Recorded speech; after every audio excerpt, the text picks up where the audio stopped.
Kelsey's dressed like a very, how should I? We're not like a G-rated podcast. No. Well, you're like a sexy goth babe.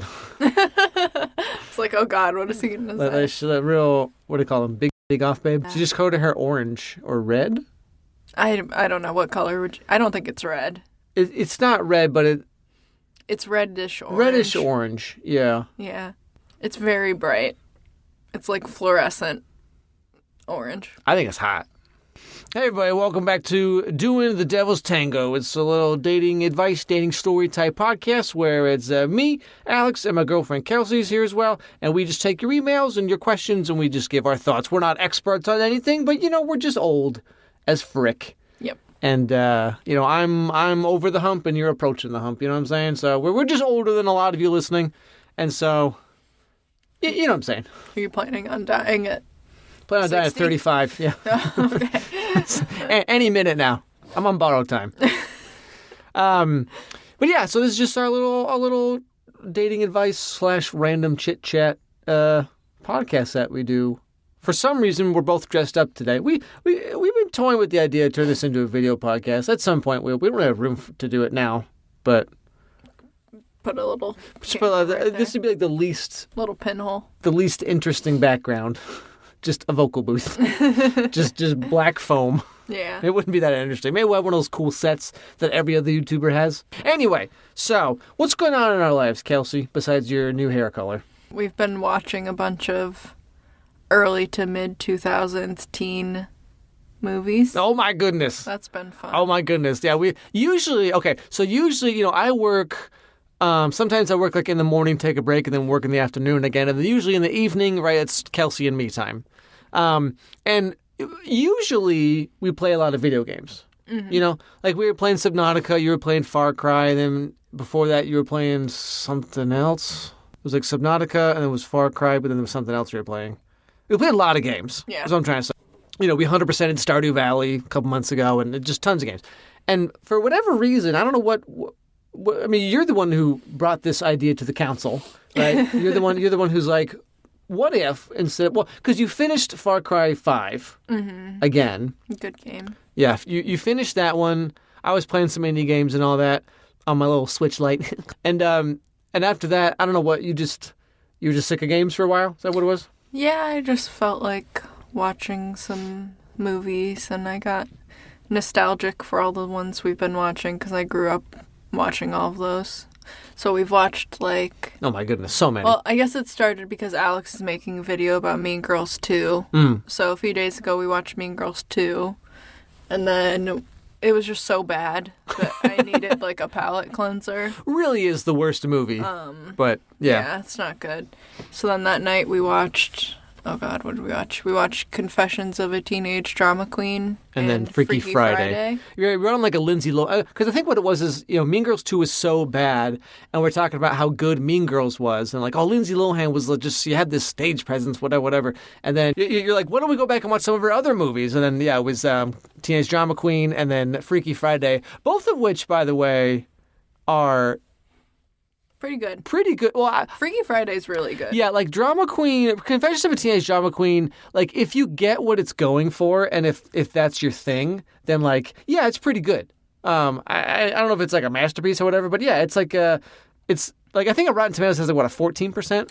Something like that. Yeah, which I don't think is fair. Yeah, it deserves more than that. I don't know if it's, deserves a 70 or an 80 or whatever, but yeah, I mean, it's better than I thought it would be. And Freaky Friday, not the original, but the Freaky Friday with Lindsay Lohan and Jamie Lee Curtis. That's so good. That's legit good. I mean, there's a couple early 2000s questionable racial stereotypes jokes in there. Because the whole shtick is they switch bodies because of the Chinese magic or whatever, and that's the way it's a little weird the way they do it. It's very early 2000s Disney, shall we say. Yeah, it wouldn't fly now. No. But the movie itself, Lindsay Lohan, Jamie Lee Curtis swapping bodies, whatever, it's really funny, and it holds up quite well. I was surprised. Because I remember I watched it back in the day in theaters, probably. I don't remember anything about it. But you'd think, it'd be cheesy and dumb. It's a Disney movie from 2004 or whatever, but it's really good. Yeah. It's actually quite good. Then we watched... Oh, God. We watched 3 the next day. Yeah, it was She's the Man. She's the Man with Amanda Bynes. That was a good one. Yeah, that one holds up pretty well. What else was there? Princess Diaries. Yeah, Princess Diaries, She's the Man. What and was the other one? There was one more that because we watched 3 that night. Went to bed at like 4 a.m. Yeah. Cinderella Story. Oh, yeah. I thought it was a Hilary Duff one. Yeah. Okay, yeah. So She's the Man still holds up pretty good. I'd give it like a B. Yeah. You know, it's good. It's good. There's some parts that are like really funny, and some parts are just like, all right, whatever. But it's good. Cinderella Story, I thought was pretty good still. Alex was a little bit less impressed than me, I think. But Cinderella Story, yeah, I don't know. It just felt like an above-average Disney Channel movie in a way, which is not necessarily a bad thing, but it was just like, it was okay, I guess. And then I thought Princess Diaries was pretty good. Yeah, Princess Diaries also holds up quite well. And that's what we've talked about this a little bit. Watching this movie. Oh, then last night we watched What a Girl Wants with Amanda Bynes, and Raise Your Voice, with Hilary Duff, and the love interest guy. Was the same British kid in both of the movies. It was so funny. In the early 2000s, there was one British teen actor, apparently. Who could play guitar and sing. Just one. There's only one. Yeah. He's like the pre-Harden, right? Yeah, and it's, I don't know, but in Raise Your Voice, his name is Jay, and then his name is Ian in What a Girl Wants. And it's the same actor playing the same character with a different name. He's like this struggling musician, guitar, like he's so artsy, and he sees the real, like he's that exact same character. Well, it was the same with the other ones, right? Because like Chad Michael Murray, he's the same guy. He's the same exact character in every one of these early 2000s movies that he's in. Yep. You know? Yeah, he was in a couple of the ones we watched as the love interest. Yeah, he's in Freaky Friday, and like Freaky is so fun. I want to do a video on Freaky Friday. I don't know if it'll do well necessarily, but just because like I just want to talk about how badly Chad Michael Murray just wants to smash everyone in that movie. Yeah, he wants to get with Jamie Lee Curtis. He's going after the mom. He's going after Lindsay Lohan. He's like... It was really funny. It's so hilarious. But then, yeah, he plays the same character in Cinderella Story, and then he's the same character in Freaky Friday, and he's the same character. He's just the same dude in everything he's in. You know, it reminds me, he's like the pre-Noah Centineo. Right? Yeah, I was just thinking he's like one of those guys that you make fun of who look like you could see him at a gas station somewhere. Well, especially in Freaky Friday. Yeah, he's just like some guy. He's got this long, greasy hair, and you're just like, this dude looks like he hangs out at gas stations for fun, you know? You know, but he has a motorcycle, dude, and like mom doesn't let me ride it. But like he reminds me, he's like the pre-Noah Centineo, because Noah Centineo is also like the hot guy in all like every Netflix movie the last like 3 years. Although I guess he's kind of moved on from that, I feel like. But you know, he was the hot guy, right? And he's literally the same guy. He's just himself in every movie. Yeah. And that was Chad Michael Murray, you know, 17 years ago. Same dude, same exact shtick. Where you're just like, what is the okay, all right, I get it. Which one are we going to do tonight? Cheetah Girls? We're doing I want Cheetah Girls. Okay, we're doing Cheetah Girls and then Princess Diaries 2, right? Yes. We got to watch the sequel to that one, which I remember not liking very much. Well, I loved the first one when I saw it. I guess I must have been like 13 when I saw it. And then I remember seeing the second one, a couple years later, and I was like, I don't like this one much. Because like the second one, I remember being mostly focused on romance and dating. It kind of... That's your shit, though. Yeah, but I mean... Like, you know, we talked about this, right? The first one is so good because the whole, like, romance thing and, you know, like, what guy does... Like, that's just, like, one small part of the larger story of Mia and her coming of age or whatever. Whereas, you know, a lot of teen rom-coms nowadays, it's just about, like, does she get the guy or not? That's, like, the whole thing. There's no, like, really growing up at all. Yeah. And the second Princess Diaries, I remember it's just about like she's dating one guy, but also dates another guy. Who's she gonna date? You know, and I remember it being not as interesting. Well, like you know, like now if I watched it now, it'd be great because I could make fun of it a lot. So like I would probably enjoy it from that point of view. But back when I was 16 or 17 or whatever when it came out, I remember just being like, oh, this is just kind of boring now. There's not much. Like what about everything else she's doing? It just kind of like it'll probably feel a lot like every Vanessa Hudgens Netflix movie. You know what I mean? Yeah. Where it's like the prince, but also the normal guy. Who's she gonna get with? You know? It'll probably feel a lot like that, I guess. But yeah, we'll see. Cheetah Girls, I remember, I've definitely seen it when it came out on Disney Channel, but I don't remember anything about it. So I used to love it. Oh my gosh, I had the soundtrack. I used to watch it all the time. Kelsey cried at the end of Raise Your Voice. Just want to put that out there. She was all sobbing. I was not sobbing. She was on stage singing, and Kelsey was like, "Oh, that could have been me." Alex is being hyperbolic. Wow, as per usual. I may have shed a tear. It was the emotional climax of the movie. True. It was inspirational. She's like singing to her brother. Yeah. Up in space or wherever he is. Yeah. He's the moon. Her brother turns into the moon in that movie, in case you haven't seen it. Crazy movie. Yeah, it is a heck of a movie, guys. Trust me. Anyway, let's get on to the emails here. Okay. The first one here is called Relationship Advice. It's all in caps. That's why I said it that way. Oh, okay. It says, "Hi, Alex." Oh, no Kelsey allowed. Sorry. "Hi, Alex. My name is Ilani. I'm 19, almost 20 years old." I love when people put their, when people almost, with their age. Yeah. It's always such like I'm 19 and a half. Yeah, exactly. Like sometimes I get emails from people. They're like, "Can you please do such and such TV show? A big fan from Elliot, age 12 or whatever." I think it's cute. Yeah. Whenever I email someone, I'm going to be like, "From Kelsey, 27 and a quarter." Yeah, eventually you hit like this point in your life where you're just like, I don't want people to know how old I am. Like me. Like now that I'm 33. You say it in every video. I'm 33 years old, man, watching Disney Channel movies for a living. Yeah. Which is pretty cool. There's worse jobs out there. Oh, yeah. Anyway, so this is Ilani, which I assume is a girl. I don't know. It doesn't say. Is it normal to lose interest in someone when they start showing interest in you? Oh, this is for you. This email is for you, Kelsey, for teenage Kelsey. Why? Well, you said this is what you used to be like when you were like a teenager, right? Well, everyone is like this when they're a teenager. You just didn't. I just never had a chance to experience it, I suppose. Yeah. Yeah. My teenage, until I was like 20-something, I never experienced someone else liking you back. It never happened once in my life. I have genuine feelings for people, but for some reason, as soon as they start liking me back, I start to feel smothered and I immediately lose interest. I have no idea why I'm like this. Is there any way to stop feeling this way? Wait like 5 years. There you go. Problem solved. Just survive till you're 25. No, it's definitely a young person thing. I think a lot of young people, and it's not on purpose. I guess it's just like it's just how you are. It's a thing. I don't know why. Yeah, I don't know why. You're into the chase. Yeah. You want to chase someone, and the more they run away, the more you want to chase them. Hence why you have all these movies where the dude is watching the girl sleep and stuff, Which it's like a stereotypically male thing, I think, but I felt like that when I was younger. So I think guys and girls are both like that. I mean, there's definitely girls like this, specifically when you're young. I feel like if you're over 25, you're still doing this, you need therapy or something because there's a problem. No, for real though, right? Yeah. Like when you're young, yeah. I don't know. It's you just want to chase and what was I gonna say? Oh yeah, girls like this too for sure because there's a lot of girls who they date guys who kind of ignore them, right? You know what I'm saying? They date guys who ignore them and treat them like garbage.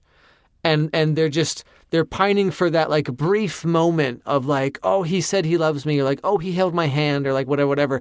And for some reason when you're young, that's what you want, I feel like a lot of girls not every girl. I'm saying I feel like some girls are like that, Yes. They kind of specifically date a guy who's unavailable, who's emotionally unavailable. Yeah. Or really. And guys like that too, it's the guy wants to chase the girl, and then when he actually gets the girl, it's well, now what? It's like in movies when it's and then they lived happily ever after. It's well, no, they got together finally. What happens then? Yeah. You have a whole relationship after that. But that's not the exciting part. It can be. I know. I think our relationship is pretty exciting. But but that's the thing, right? As you get older, I can only speak for myself, and I feel like I can speak for you at the very least, and I think this is true for most people. But as you get older, it's you don't really crave excitement more. You really just want stability. You know, like when you're young, it's all about the excitement and like is he cheating on me? Or why didn't he call me back? Or like, we need to let's just go crazy and stay out all night. Let's whatever. Like it's all about like that kind of stuff. And as you get older, it's kind of like, I am not staying out all night, sir. I am staying home watching Cheetah Girls in my pajamas. Mm-hmm. You know, it's like when you're young. I mean, my childhood sounds weird. My teenage years, my adolescence, shall we say, adultolescence. Yeah. I think that's a book by someone. But anyway, It's Gabby Hanna. But my adolescents were quite boring because I was just doing a lot of show choir, a lot of regular choir, playing a lot of video games, furiously jerking off 7 times a day. But yours was rather exciting. As per one definition of the word, shall we say? I mean, yeah, not necessarily positively exciting, but well, definitely not positively exciting. But yeah, right? You just like crave that. You just like want the excitement, and you just want drama. Like you need drama. You know what I'm saying? Like, and it's not. This is like guys and girls. I'm not saying it's just girls, but like when you're like teenagers, when you're young, and this person's 19, almost 20. I feel like high school through college is kind of the same.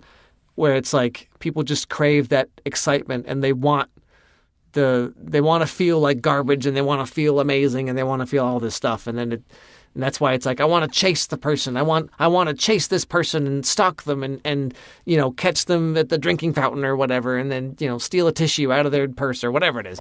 But then if they actually like you back, it's like you were so focused on the chase that you never really thought about the relationship, yeah. It's kind of like how like a lot of couples plan the wedding more than they plan the actual marriage. Mm-hmm. Same type of deal. So how do you get out of this, Ilani? Well, now you got out of it just by getting older, growing up. Yeah. Not like grow up. Grow up, Ilani. Just like actually physically aging. Like slowly creeping towards that black hole of death. Yeah.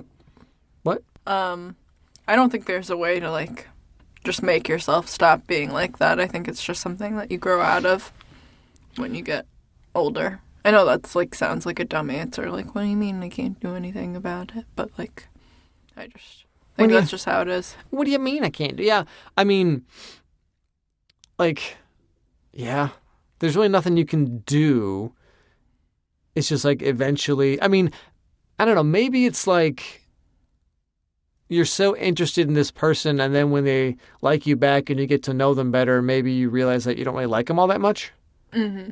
And like, it sounds like the kind of thing where this person is chasing, like, they're more interested in the chase than the actual person themselves. They just want to pine after someone. Yeah. It's like they're in love with love rather than like the person. So either A, you just wait it out and just leave a trail of broken hearts behind you. Just so much body art inspired by Ilani. So many songs written about her. Or, I mean, yeah, like, I don't know, try to find someone you actually like really like, I guess. But, there's no magical elixir for this. No. You just have to mature and grow up like a lot of people do. Or, well, okay, like some people do, hopefully. Right? Yeah. I guess that's all we can say about that. Yeah. Good luck, Ilani. Next, email. You want to read this one? Sure.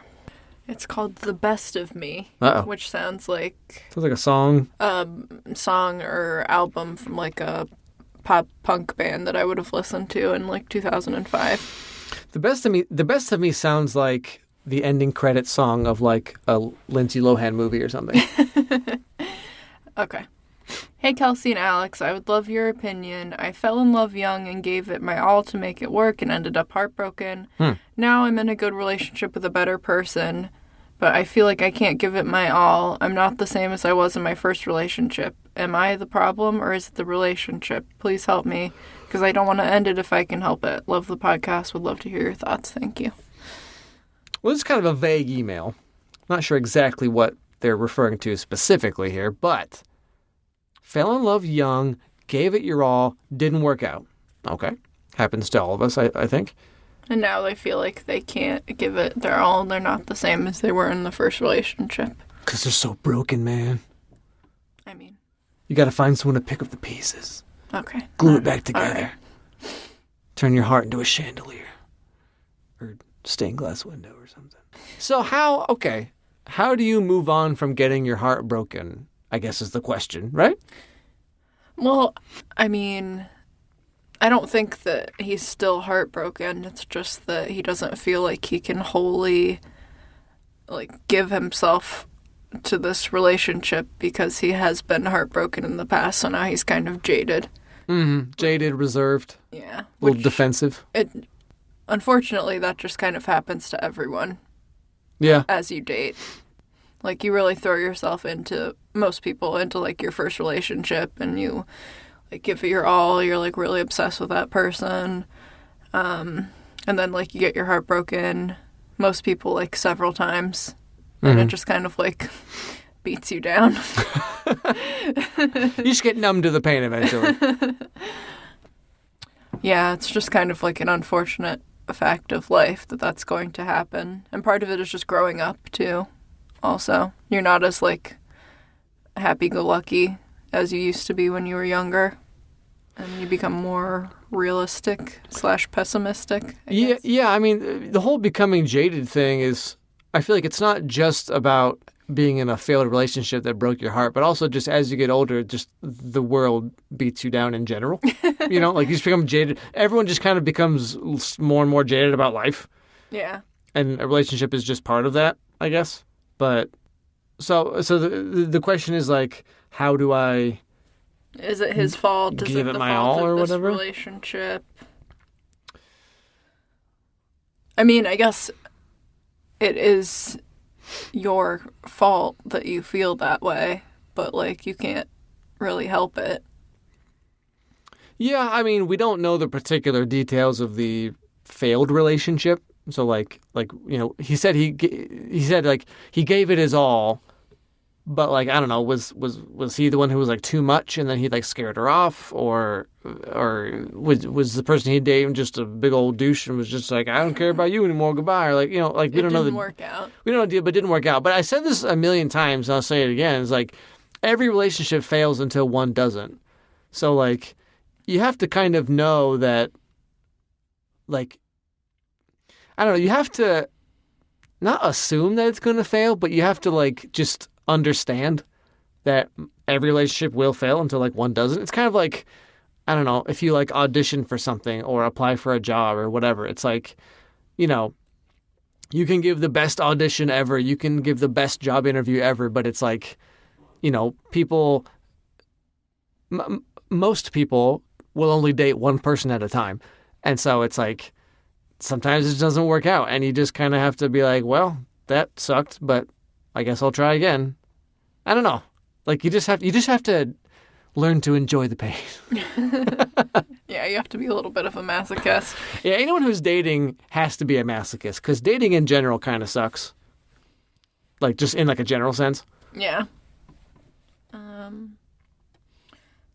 It says, please help me, because I don't want to end it if I can help it. But why do you need to end it if you like this person? Yeah. Just because you're a little bit more reserved or whatever now doesn't mean that you have to just end things. Yeah, just because something isn't 100% perfect doesn't mean it's not worth pursuing, Yeah. It's I don't know, I guess everyone has all these ideas in their head about the perfect person, the perfect relationship, the perfect whatever. But I don't know, you kind of have to take what you can get sometimes. So if the relationship is good, and just because you in this moment are not feeling it 100%, maybe you're defensive, maybe you're wondering am I doing something wrong, or am I whatever. It's I don't know, you just kind of have to try to put those feelings to the side, put those thoughts, and just whatever happens in a way. Mm-hmm. If that makes sense. You can't control the other person, so you just have to give it your all every time, and then eventually your all is what someone else is looking for. Mm-hmm. So again, it's not really some magical elixir. If you just spin around 3 times and do a backflip, all your problems are solved. I don't know. There's nothing you can just simply do to fix it. You're jaded, and you need to figure out jaded about what, and you need to understand. We've said this in podcasts before. Like, you know, you really shouldn't punish the other person for whatever crimes your last person did. Yeah. You know? You're going to say something. No. Well, he's not punishing them. It's just an unfortunate side effect of, like, failed relationships that it makes people like this.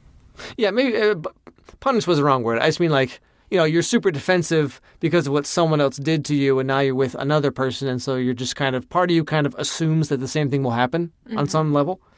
But that's, like, really not fair. Yeah. You know? And I mean, it's really difficult not to do that because it's like a defense mechanism, right? It's like, I was hurt really bad doing this thing. Now I'm going to do it again, but I'm going to be extra cautious. But it's like, you can't just be like, what was that, Bubble Boy, that movie? Yeah. He's like in this like hypodermic bubble or whatever. Like, you can't just like do that with we can't do it with your heart, man. Yeah, man. Yeah, man. You got to open your heart, bro.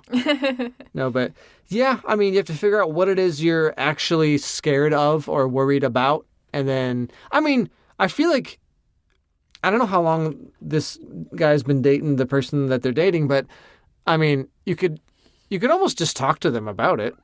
Yeah. You know, and be like, hey, like, you know, things are feeling really good and I'm really into you, but last relationship, like, I got hurt really bad, and so I don't know. If the person really cares about you, then they would care what you have to say. Obviously, if you've been dating this person for like, I don't know, a month or something, like maybe it's a little too soon.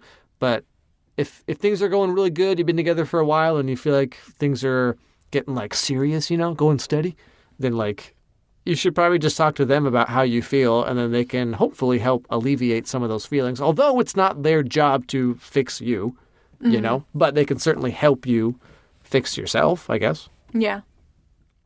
Yeah, there's no good. We suck today. We're like, yeah, we don't have a good answer for you. Sorry. But there's not, though. You know, it's like, should I dump the guy for cheating on me? Yes, of course. Like, how do I stop being so defensive about my new relationship because I got my heart broken my last one? Whew, that's a multi-pronged fork of a question there. You know? Yeah. Because, like, we don't know this person, like, personally. We can't be like, oh, well, you know, don't worry about what Rachel did or whatever, because Jessica's not like that. Like, you can't, you know what I mean? We don't know who they're dating. We don't know them. We don't know their ex. So we kind of have to just speak in vague roundabouts. Each relationship will slowly chip away a piece of you. Yeah, you know, the until older you're just a husk. Exactly. No, really though. Like you know those like crazy cat ladies who just like they're divorced and or widowed and or never married, and they just have like 10 cats and that's good enough for them. I get it. Yeah. You know? Me too. Because it's like once you get past a certain age, you're just like, this is you're like, this is not fun. Because like, I don't know, man. I'm like 33, and it's like if Kelsey and I don't work out, I'm done. You know, I'm just going to get every ferret I possibly can and then just have them eat me slowly. Alex has ferrets. I don't know if we've ever talked about it before. I don't know if he's ever discussed this publicly. I'm not sure if I've ever really brought it up. Alex has 3 ferrets. They're very cute. Yeah, I love ferrets. My ferrets are the cutest, just in case you're wondering. But yeah, ferrets are cool because it's kind of like having a permanent kitten. Yeah. You know? They're always small and... like act crazy. They're climbing stuff. They're freaking out. They're curious about everything. They like climb up your pants and stuff. You know. Yeah, I love ferrets. They're so cute. They're so funny. I love ferrets. Anyway, next email. Just curious is what it's called. I'll read this one too. Okay. Hi, Kelsey and Alex. Uh-oh, Kelsey's getting top billing on this one. So she's the star of the podcast now. I'm just the supporting role. My name is Lucy. What? That's my ferret's name. Yeah, that's one of Alex's ferret's names. Speaking of. First of all, love the podcast and Alex's videos. They're some of my favorite content on YouTube. Well, good for you. Finally someone with taste, you know what I'm saying? A little bit about myself. I was born in Argentina, brought up in Italy, and studied in Spain. Well, look at you. No, I'm cultured. Cultured and international. I moved to the UK 4.5 years ago, and I now live with my great boyfriend, who I love very much, and work as a freelance interpreter. I'm going to be 33 this year. Uh-oh.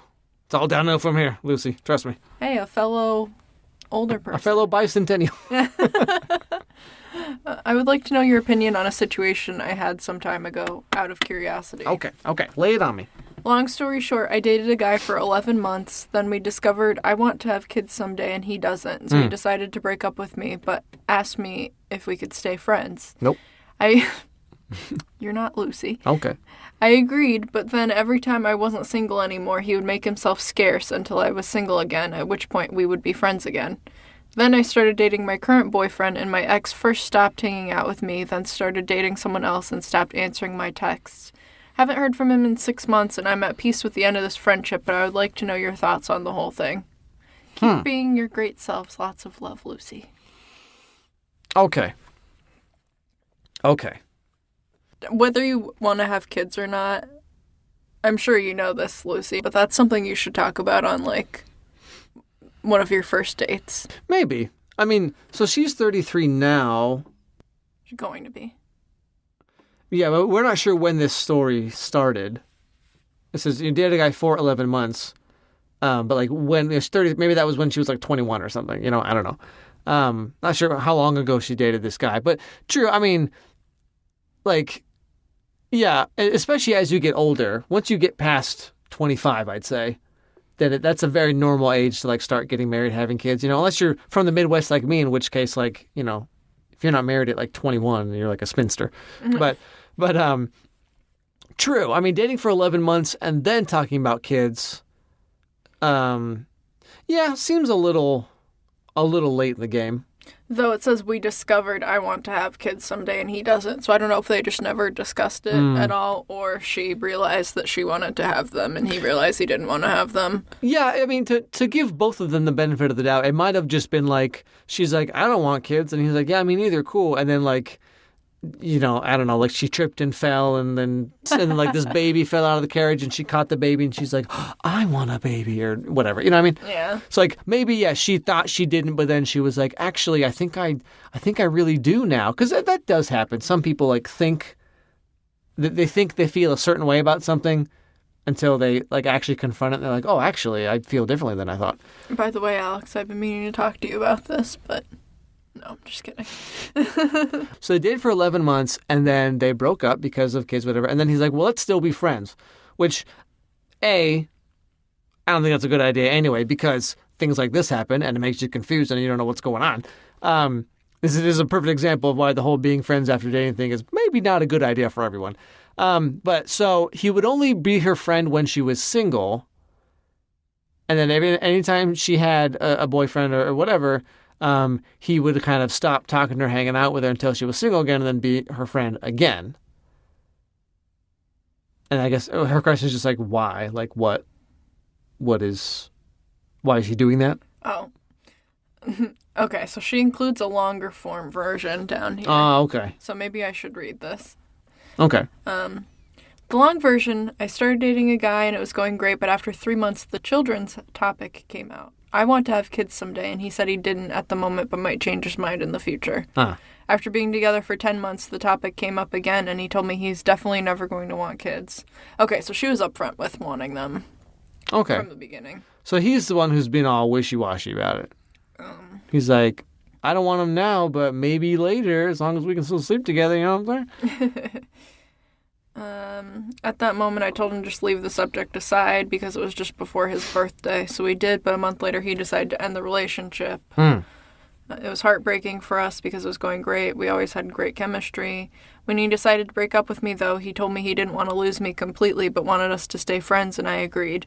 In the 2 years that followed, we were great friends when I was single and spent lots of time with each other. But as soon as I started dating someone else, he would distance himself from me for a while and then slowly get closer again. In the meantime, the relationships I had in those 2 years were really bad and therefore short until I decided that I needed to stay single for a while to learn to be happily single, to use your words. Then after around 6 months, I started dating a friend of mine who told me he had recently developed feelings for me, and I realized I felt the same. As soon as my ex and now supposedly friend found out, it became impossible to hang out with him. He would always make excuses not to see me, but he was still answering my texts. Then after 4 months, he told me he started dating someone. I told him I was really happy for him, but from that moment on, he started ignoring my texts despite the fact that I wrote him once in a while trying to be a good friend. I mean, I have a couple thoughts. I want to hear yours first, though. Okay. Mine is that... So he wanted to break up with her, but he said he didn't want to lose her completely and wanted to stay friends, which some people do. They want, like, a soft breakup. I think you've mentioned this before. Like, because they don't want to have to deal with actually, like, never talking to that person again because they think it would be too hard or whatever. So people are like, oh, let's break up, but I want to stay friends because they think it's, like, makes it easier or whatever. Which it really doesn't, because, like, if you break, like, you're in love with someone, you're dating them, and then you break up, it's like, well, but we can still hang out and be friends, right? But it's like, it's really hard to, like, well, for some people, it's really hard to, like, totally break away your feelings from that person if you're still talking to them and seeing them all the time. Yeah. You know? Anyway.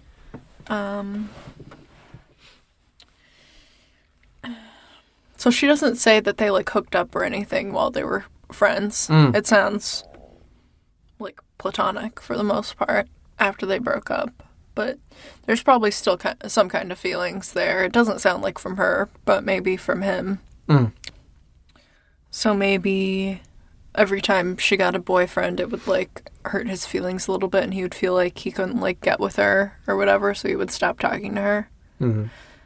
I guess he also could have been distancing himself so that, like, her boyfriend wouldn't feel, like, uncomfortable about her being friends with her ex, but that's, like, way too charitable of me. I don't think he would be that, like, selfless or whatever. Yeah, I mean, that's kind of what I was thinking.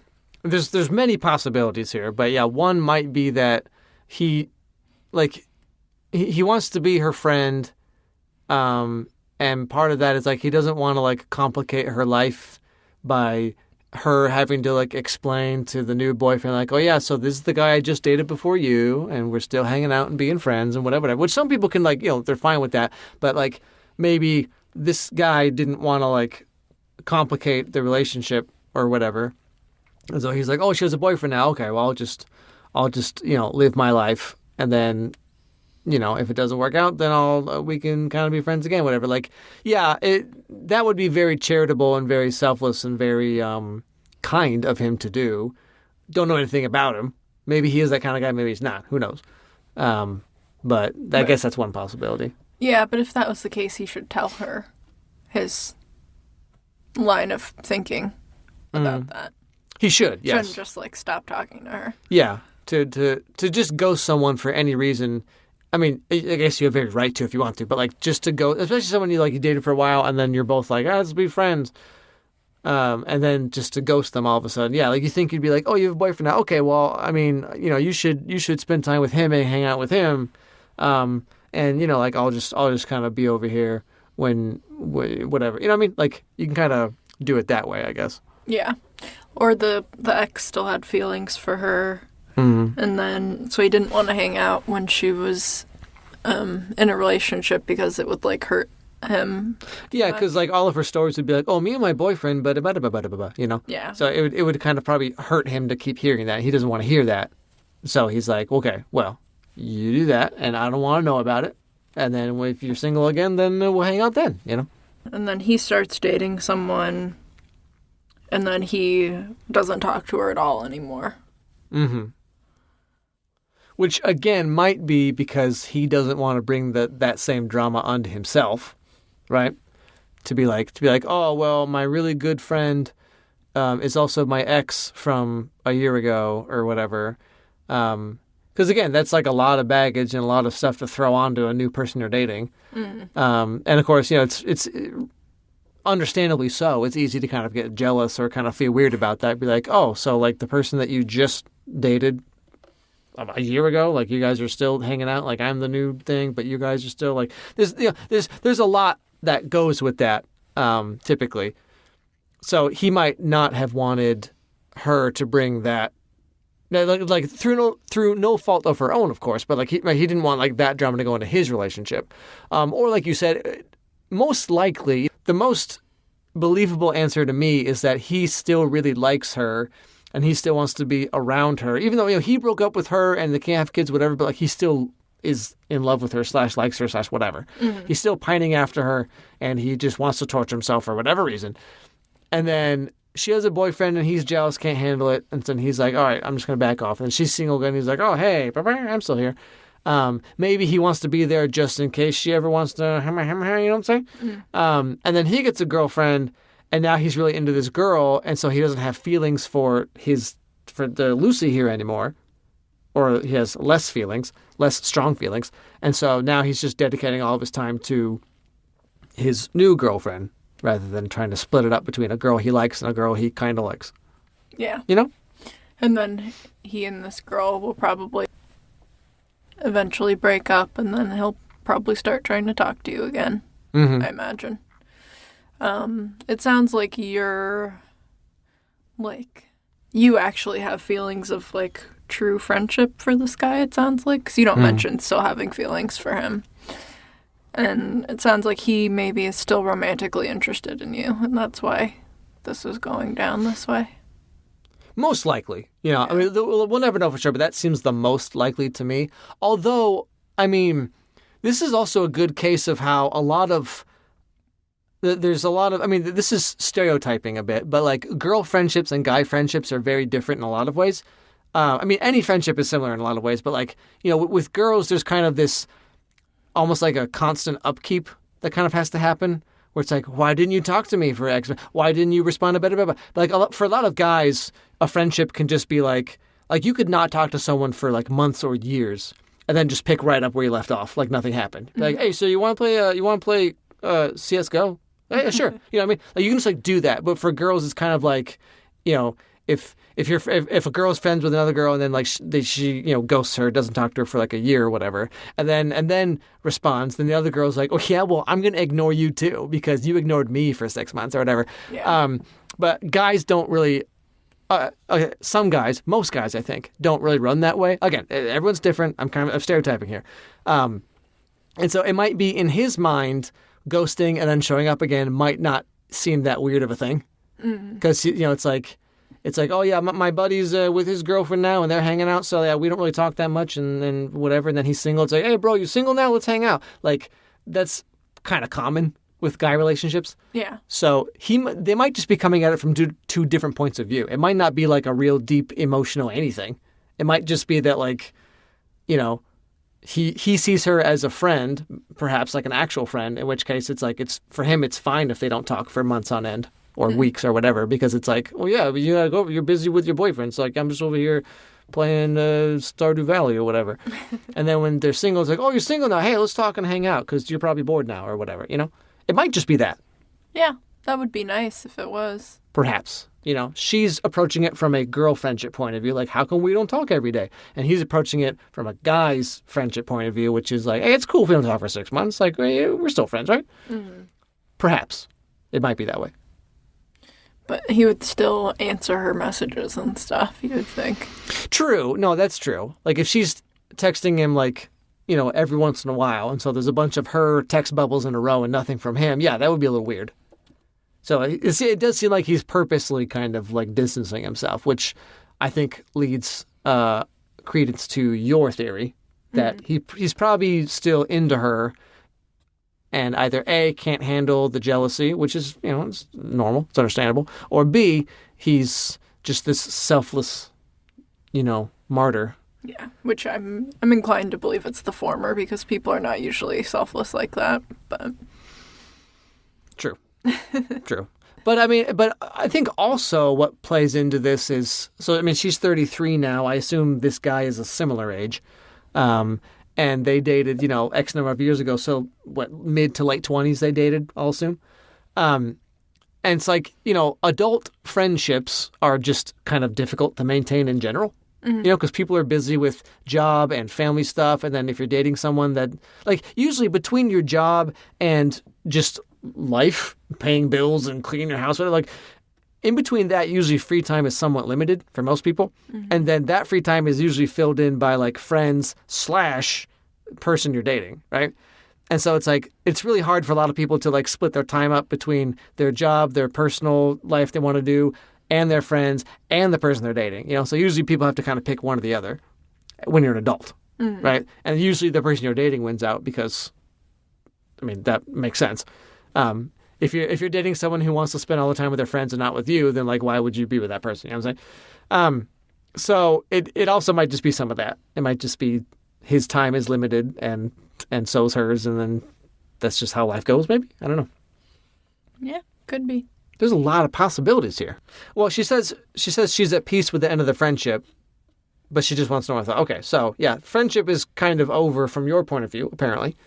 And that's fine. And so, yeah, like you dated, and then you tried the whole friends thing, apparently didn't work out, and then that's that.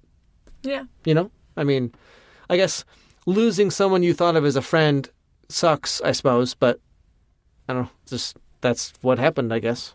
You tried to stay friends, and for one reason or another, it didn't work out. You know what I'm saying? Yeah, through no fault of your own. Yeah.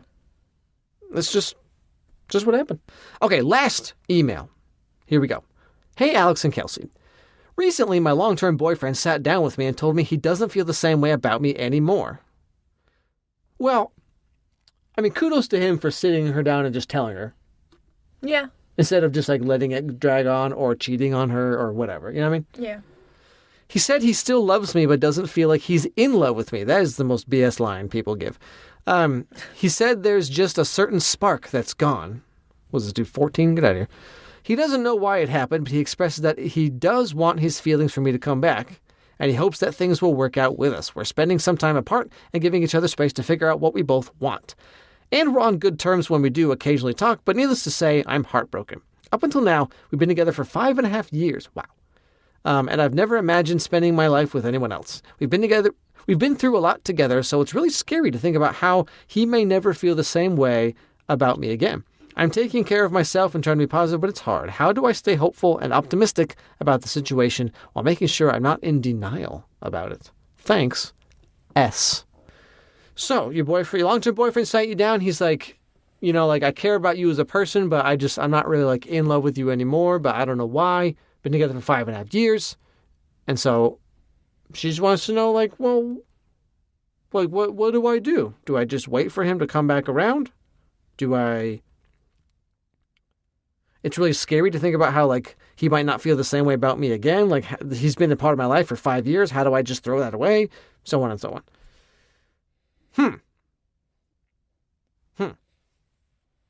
So the real question is, like, how do you move on from a long-term relationship, I guess is the question, right?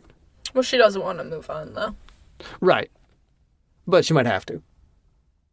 Which sucks. But so, the actual question is, how do I stay hopeful and optimistic about this situation while also making sure I'm not in denial about it? I don't know. But people grow and change a lot, and 5.5, almost 6 years is a long time to be with someone, and you could be a totally different person at the end of that than when you start. Mm-hmm. Like your priorities and your outlook on life and stuff can all have completely changed, and sometimes you just outgrow each other. Yeah, I think a lot of people kind of go through this. I think both you and I have, where it's like, you're with someone for a long time and it just kind of like fizzles out. And it's like, I guess for some people they can kind of like rekindle the relationship. That's like the plot of like every Hallmark movie or whatever, It's like the girl goes to the big city to be a lawyer, then she goes back home to take care of her sick mom, and then she runs into her ex-boyfriend from college or whatever, and then they rekindle the passion of the blah, blah, blah, blah, whatever. I feel like in real life that doesn't really happen that much though. Like, it's kind of really hard to, like, rekindle something like that. Yeah. I think. People maybe are under the impression that romantic relationships are always, like, super passionate and, like, lovey, and, like, you're in the honeymoon stage, like, for, like, your entire relationship. And I don't think that that's how it is. Like, I think when you're in a longer-term relationship, it kind of morphs into being more steady and, like, comfortable. Yeah. Right. It's like, well, especially, like, when you start dating someone, you don't see them very often, typically, like once a week or a couple times a month or something like that, usually, right? Because usually you're both busy with life or whatever.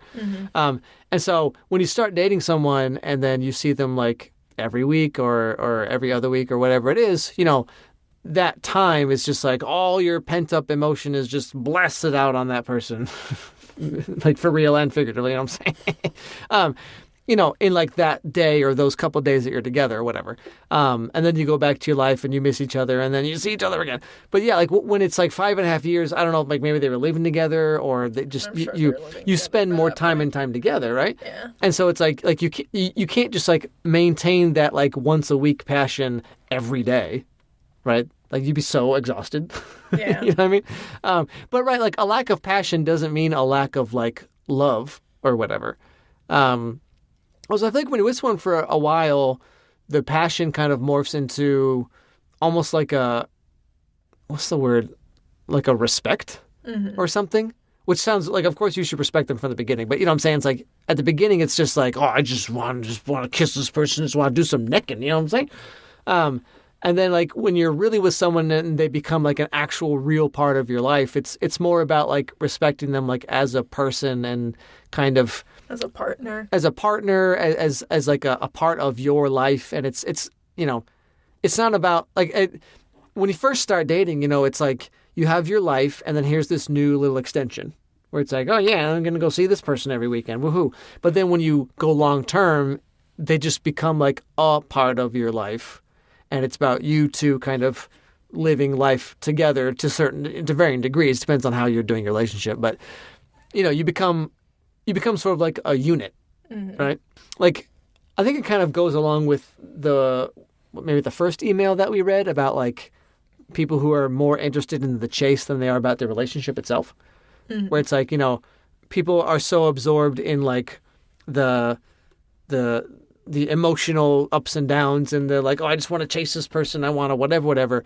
They're so obsessed with that rather than the person themselves. And then when you go long term, you become more interested in the person themselves. And, all of the passionate, physical, sexual things are still there, but it's like now there's also this like mutual respect for them as a partner, as a person that's kind of rising up to the same level.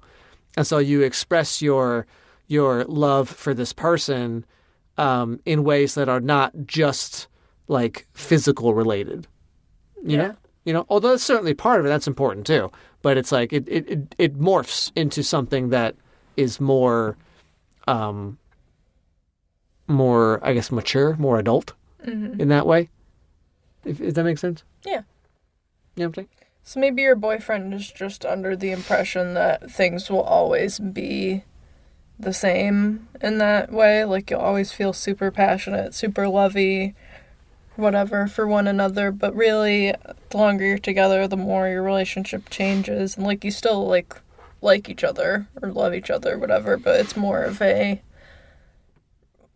like partnership, less of like a childish infatuation or whatever. So maybe he's just going through that and just needs to sort out his feelings. Yeah, I mean, we don't know their ages. They could be young, they could be old, who knows. But yeah, it might just be he's like, oh, I care about you, but like I'm not like in love with you. Kind of sounds like, yeah, like we're not having passionate sex 5 times a day anymore. So like, I guess we're over now, you know. And so yeah, maybe he needs to understand that, his feelings for you are changing. But that doesn't mean that they're like changing in a way that he should find someone else who like makes him feel like I did when I was 20 or whatever. Like it's probably just, yeah, his feelings for you have changed and morphed into something that he doesn't like recognize because he's like probably like an emotionally underdeveloped guy like most of us, Or I mean, I guess that's being optimistic. Or he may just not be as interested anymore. Yeah, people do grow apart and then they stay together longer than they should. And it's just kind of like, that's why I was saying, kudos to him for just like coming out and saying it instead of her always wondering like, how come we don't whatever anymore? Like, come on. The fact that he sat you down and just told you how he was feeling is quite a mature thing to do, I think. Yeah. Because that's like a difficult conversation to have, you know? Because it's basically like breaking up or whatever. But yeah, like how do these... So the question was, how does she stay optimistic while also not being in denial?